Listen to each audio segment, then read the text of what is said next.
আসসালামু আলাইকুম প্রিয় বন্ধুরা, আশা করি আপনারা সকলে অনেক ভালো আছেন। আজ আমি আপনাদেরকে হযরত সুলাইমান আলাইহিস সালামের মৃত্যুর বিস্ময়কর ঘটনা শোনাতে চলেছি, যা শুনে আপনাদের মন ছুঁয়ে যাবে ইনশাআল্লাহ।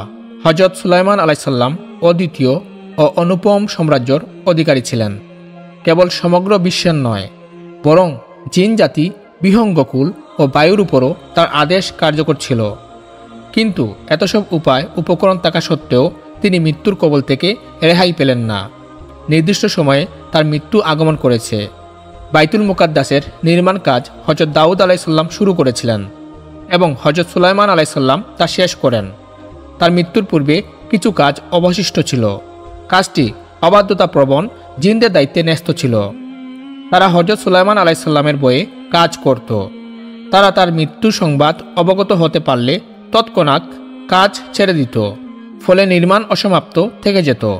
হযরত সুলাইমান আলাইহিস সালাম আল্লাহর নির্দেশে এর ব্যবস্থা এই করলেন যে মৃত্যু পূর্বক্ষণে তিনি মৃত্যুর জন্য প্রস্তুত হয়ে তার মেহরাবে প্রবেশ করলেন।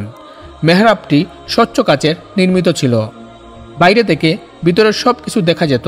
তিনি নিয়মানুযায়ী ইবাদতের উদ্দেশ্যে লাঠিতে ভর দিয়ে দাঁড়িয়ে গেলেন, যাতে আত্মা বের হয়ে যাওয়ার পরও দেহ লাঠির সাহায্যে স্বস্থানে অনড় থাকে। যথাসময়ে তার আত্মা দেহপিঞ্জর ছেড়ে গেল, কিন্তু লাঠির উপর ভর করে তার দেহ অনড় থাকায় বাইরে থেকে মনে হতো তিনি ইবাদতে মশগুল রয়েছেন। কাছে গিয়ে দেখার সাধ্য জিনদের ছিল না। তারা জীবিত মনে করে দিনের পর দিন কাজ করতে লাগলো। অবশেষে 1 বছর অতিক্রান্ত হয়ে গেলে বাইতুল মুকাদ্দাসের নির্মাণ কাজও সমাপ্ত হয়ে গেল। হযরত সুলাইমান আলাইহিস সালামের লাঠিতে আল্লাহ তাআলা উই পোকা লাগিয়ে দিয়েছিলেন। কুরআন পাকে একে দাব্বাতুল আরদ বলা হয়েছে। উই পোকা ভিতরে ভিতরে লাঠি খেয়ে ফেলল। লাঠির বর খতম হয়ে গেলে সুলাইমান আলাইহিস সালামের অসার দেহ মাটিতে পড়ে গেল। তখন জিনেরা জানতে পারল তার মৃত্যু হয়ে গেছে। হযরত ইবনে আব্বাস রাদিয়াল্লাহু আনহু থেকে আরও বর্ণিত আছে যে মৃত্যুর পর হযরত সুলাইমান আলাইহিস সালাম লাঠিতে ভর দিয়ে 1 বছর দণ্ডায়মান থাকেন। কতক রেওয়াতে আছে জিনরা যখন জানতে পারল যে হযরত সুলাইমান আলাইহিস সালাম অনেক পূর্বেই মারা গেছেন, কিন্তু তারা টের পায়নি, তখন তার মৃত্যুর সময়কাল জানার জন্য একটি কাঠে উই পোকা ছেড়ে দিল।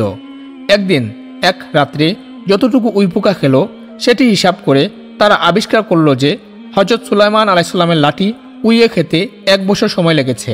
প্রিয় বন্ধুরা, আশা করি আজকের এই ভিডিওটি আপনাদের অনেক ভালো লেগেছে। যদি আজকের এই ভিডিওটি আপনাদের ভালো লাগে তাহলে অবশ্যই লাইক, কমেন্ট, শেয়ার করতে একদমই ভুলবেন না। সবাই ভালো থাকবেন, সুস্থ থাকবেন।